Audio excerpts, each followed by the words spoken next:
Hi, my name is Julia Jensen. I'm the founder of Aussie Path. I'm a registered migration agent and a member of the Migration Institute of Australia. I am based in Western Australia. However, I assist clients globally to navigate the Australian migration processes, and I can assist clients both in Portuguese and in English. Now, lately I've been getting a lot of inquiries about parent visas, so I decided to create this video as a general guide of the visa options for parents in 2025. I hope you find it useful and it assists your family in deciding what to do to reunite with your loved ones. Many migrants arrive here and they spend many years building a life, getting married, having a family, and then it comes a time when they realize that they need to make plans for their parents to join them.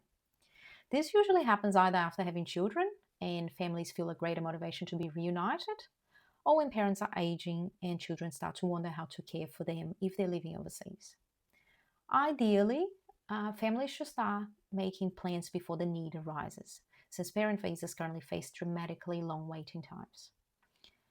Hopefully by the end of this video, it becomes clearer why it's a good idea to start thinking of parent visas early on. So how to bring your parents to Australia? These will be the topics covered today. We're going to talk about visa types, eligibility requirements, costs and processing times, mistakes to avoid, and I also added a helpful comparison table with some of the most relevant information about the visa options we'll discuss today. So parent visas are generally divided into two main groups. One group being the contributory parent visas and the other group the non-contributory parent visas. Now these vary significantly in terms of costs and processing times, with the contributory parent visas costing a lot more. However, you wait significantly less. On the other hand, you have the non-contributory that you pay very little in comparison to the contributory parent visas. However, you wait a lot longer. Unfortunately, processing times for non-contributory parent visas today mean that they're often not a viable option for many families, okay? Particularly those with elderly parents that can really afford to wait over 30 years for a visa to be processed. Still, they may be an appropriate option depending on the family's goals and the strategies to get there.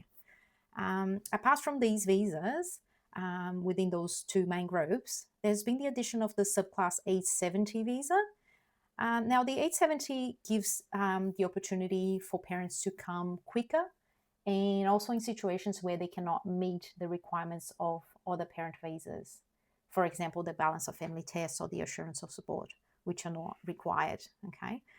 Now, the subclass 870 can be granted for 3 or 5 years, and you can apply again for another 870 as long as the total amount of time holding an 870 visa in Australia does not exceed 10 years. Now, this visa will require an approved parent sponsor, and the process is quite different to the main parent visas. So, for example, the sponsorship for an 870 needs to be approved before you can actually lodge the visa application itself. The other alternative is the visitor visa options. You got the subclass 600 and the subclass 651 for certain passport holders. Now, the visitor visas are actually, from my perspective, the starting point.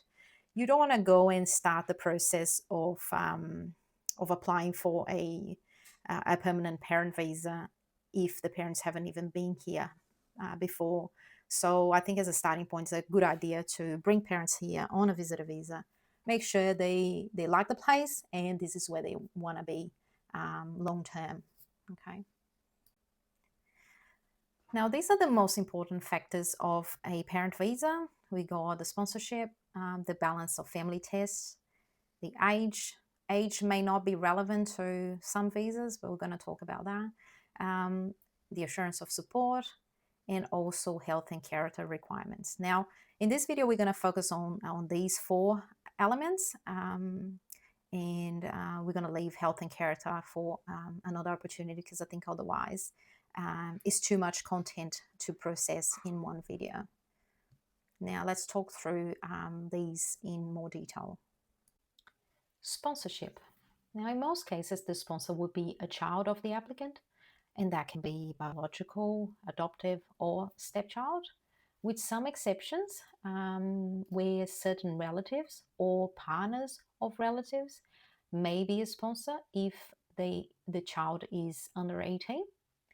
The sponsor will need to be a settled Australian citizen, Australian permanent resident, or eligible New Zealand citizen. Now, generally speaking, a person settled in Australia must have lived in Australia lawfully for at least 2 years before lodging the sponsorship. Some other circumstances may be considered, but some sort of justification will need to be provided. Now, what's the sponsor's obligation? The sponsor's role is to assist the applicant, both financially and in relation to accommodation, for 2 years, either from visa grant or from when their parent first entered Australia under their parent visa, holding their parent visa. Now, the case officer may request for more information to assess the sponsor's capacity to provide assistance to the visa applicant, the parent. In these cases, we would be providing payslips, tax assessments, and other explanations, for example, about arrangements that were made to make sure that support will be available if needed. Now, for the subclass A70, the sponsor will also need to demonstrate a minimum income currently set at almost $83,500. Balance of family tests. Now, this is a requirement for most parent visas, and it aims to determine if the applicants have sufficient ties to Australia. The applicant will have 2 ways of satisfying the balance of family tests. One, at least 50% of children are eligible children. So at least half the children are either Australian citizens, Australian permanent residents, or eligible New Zealand citizens. Now, this is what most people know, but there is another way of satisfying the balance of family tests. And that is by having more eligible children in Australia than in any other country. So say, for example, a parent has 5 children, with 2 in Australia as permanent residents, citizens, or eligible New Zealand citizens. And the other 3 are in different countries. So that parent passes the balance of family test. So again, you have 2 children living in Australia and they are eligible children. And you have 3 other children overseas. And for example, 1 is living in the US, 1 is living in the UK, and 1 is living in Brazil, for example. That parent will meet the balance of family test. A little note, the balance of family test includes biological children, adopted children, and stepchildren from the current partner. So this is an important aspect of it. And there is no way of getting around this requirement, except in very, very specific circumstances. For example, if a child is deceased or if a child is missing. The assurance of support.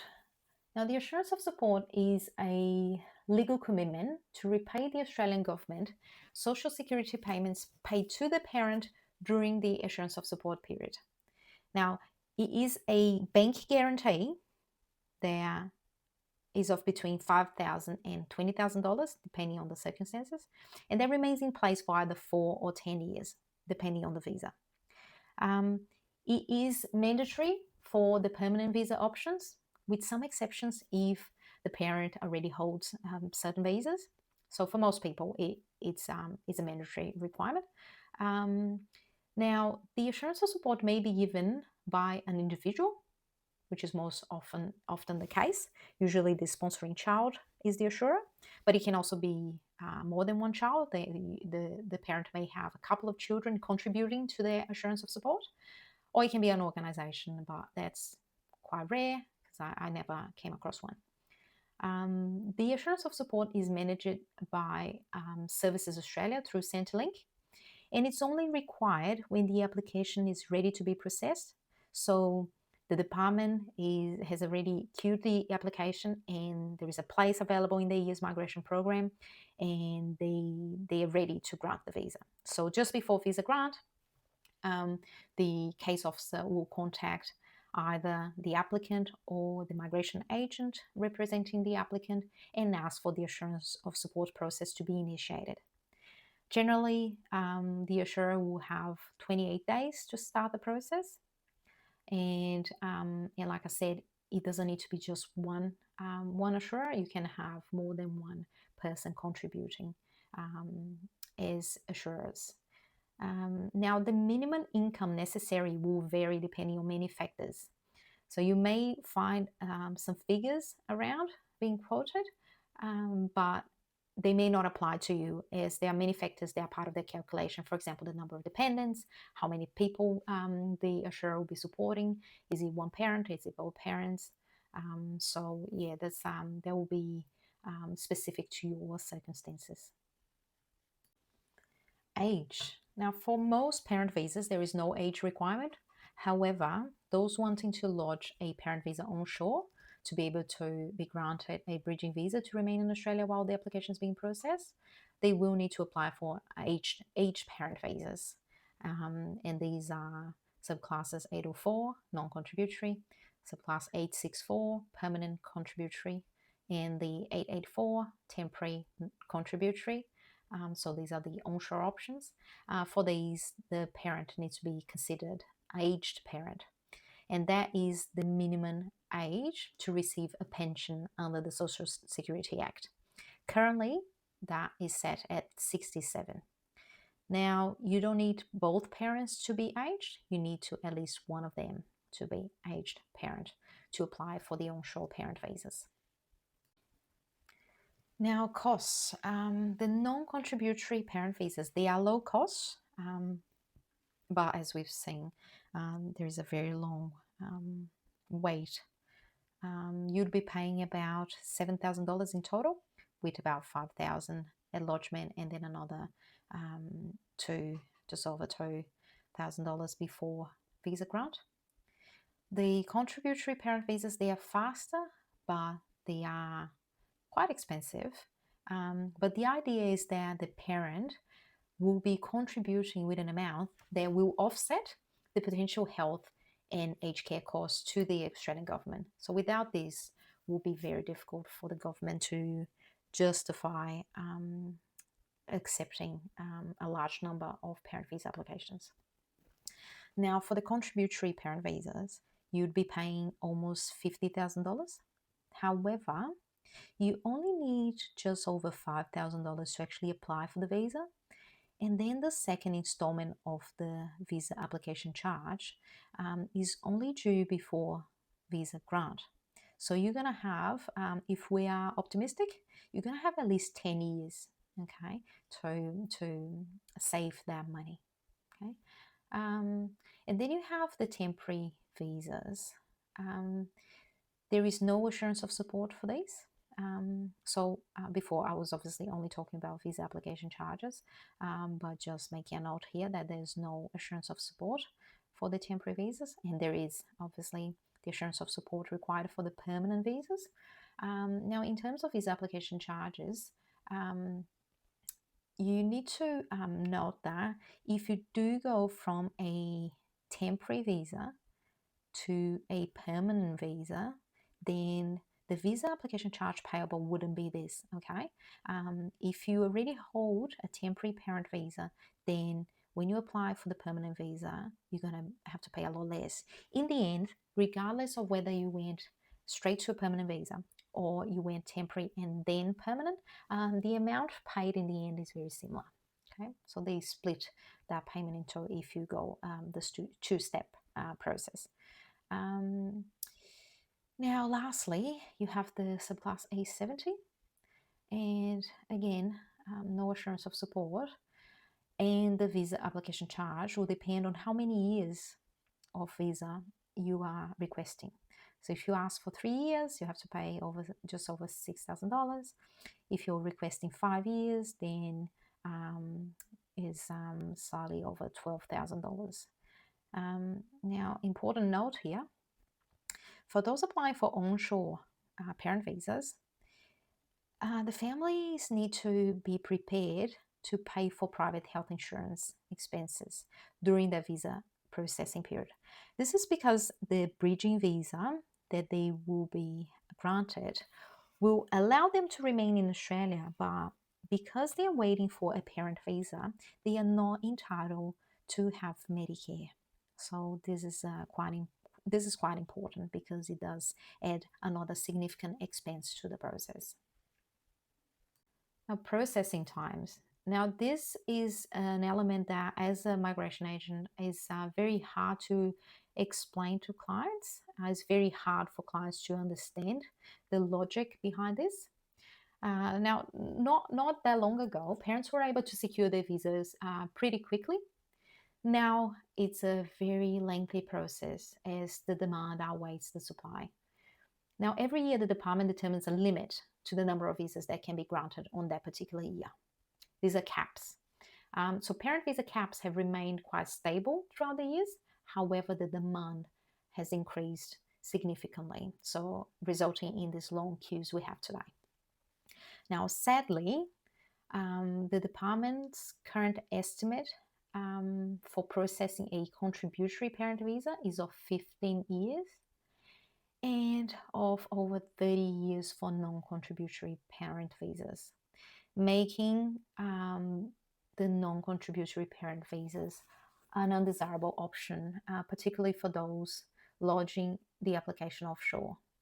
At least if you apply for the visa onshore, the parent will be granted a bridging visa to remain in Australia while the department processes the application. Now, unfortunately, the temporary visa option, so the contributory temporary visas, they also have similar processing times to the permanent visas, and that's why they're usually not considered a good option, because you wait 15 years for a temporary visa, and in that time you could have just applied for the permanent visa, and that's it.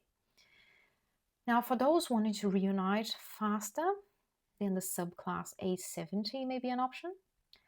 The subclass 870 allows for parents to stay up to 5 years at a time, and it takes between 2 and 5 months for the sponsorship, and then another 5 to 7 months for the visa application itself.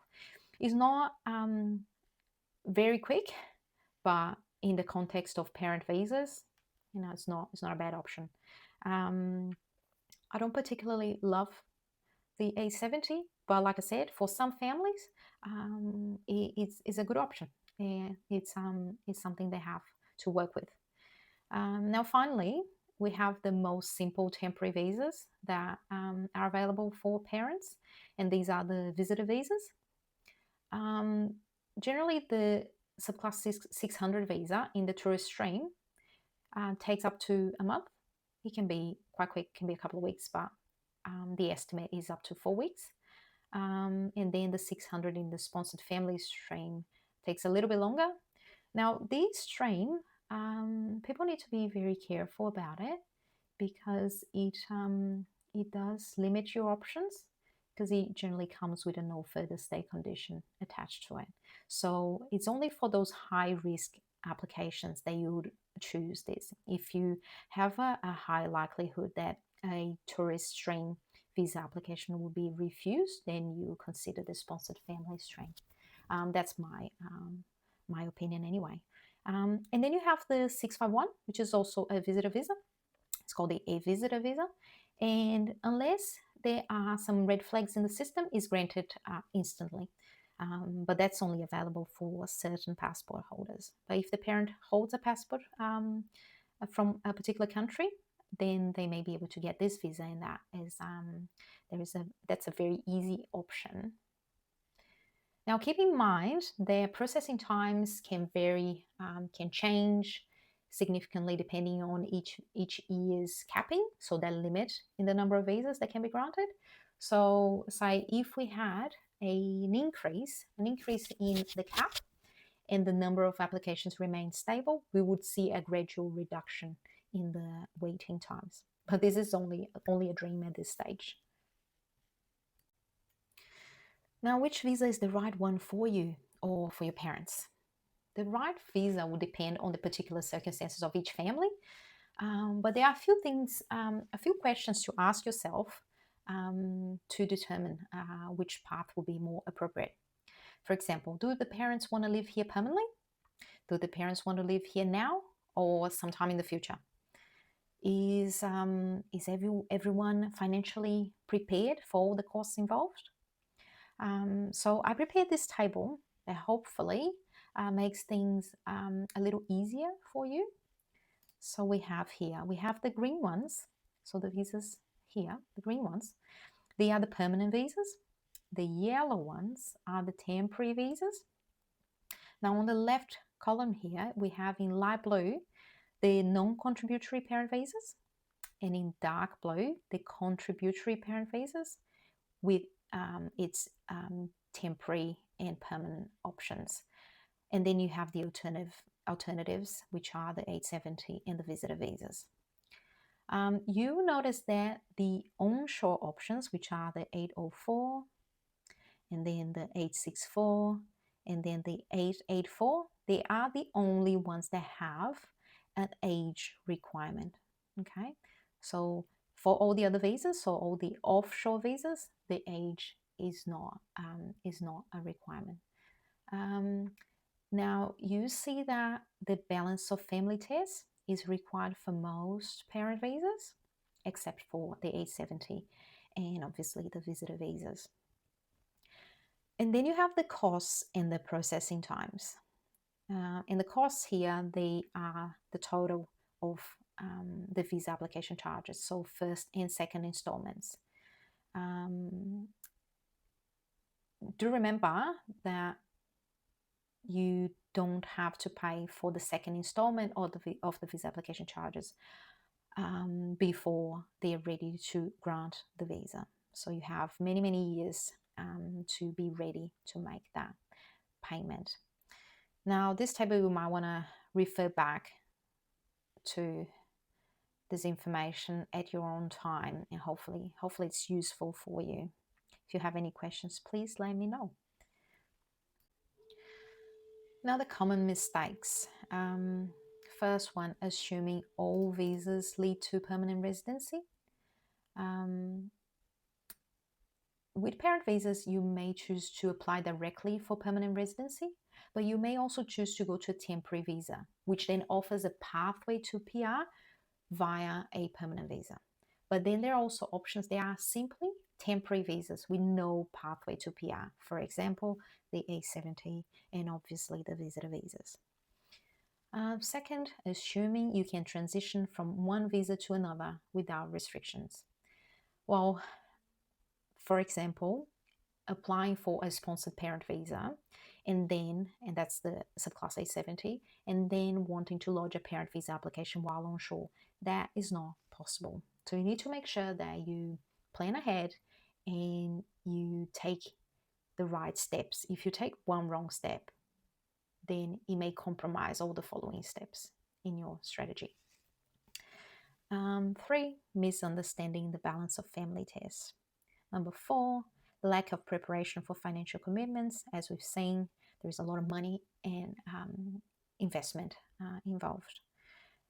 5, thinking that you need about $50,000 to apply for a contributory parent visa. Again, you only need about $5,000 to apply, and then you have many years to save the nearly around $43,000 for the second installment.